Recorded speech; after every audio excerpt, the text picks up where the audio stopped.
E.N.D here. In November 2022, Aaron Forsyth asked us, the Magic community, what are our opinions regarding standard play and why this has dried up in many stores.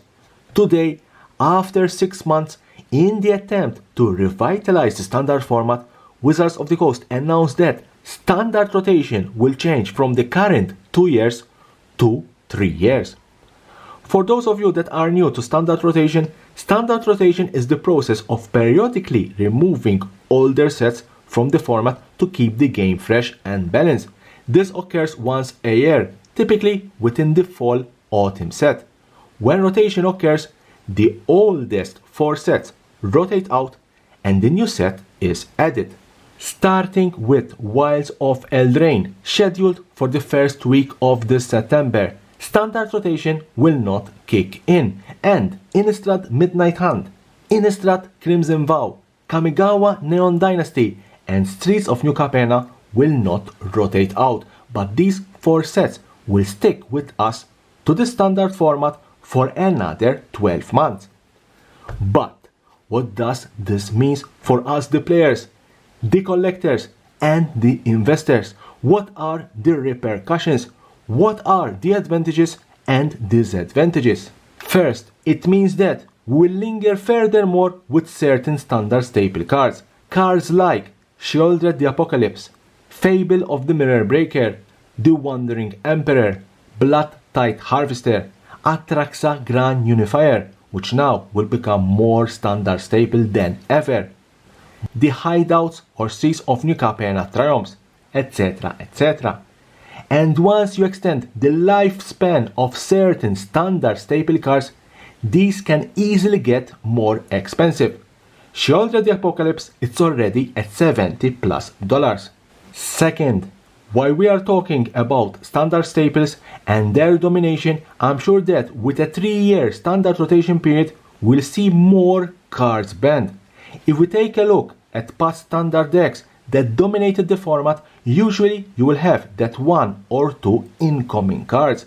Happened lately with Meathook Massacre, where the card was played in multiple decks and all these decks were dominating the format.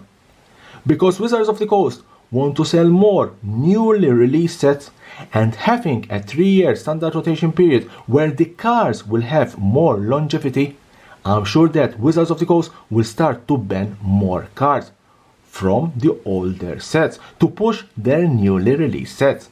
This already happened in the past with the ban of Euro Titan of Nature's Red, just to give you an example. Third, life cycle of standard sets.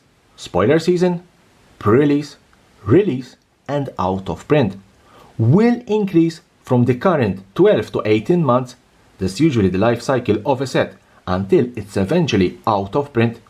The life cycle will increase from 12 to 18 months to an approximately 24 to 30 months, plus 1 year. 1 year of more product printing.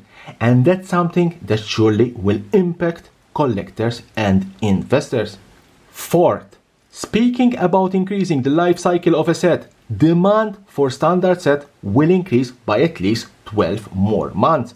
Having said that, I'm sure that Wizards of the Coast is already planning to print more sealed boxes, especially set booster boxes where you can hit more uncommon, rare, and mythic cards. Fifth, printing more sealed products, more boxes, draft, set, and maybe even collector booster boxes will yield more sales and more revenue for Wizards of the Coast. As a conclusion, at the end of the day, are we sure that the increase in the standard rotation period from 2 to 3 years is for the benefit of the players or for the benefit of Wizards' pockets? I think only time will tell.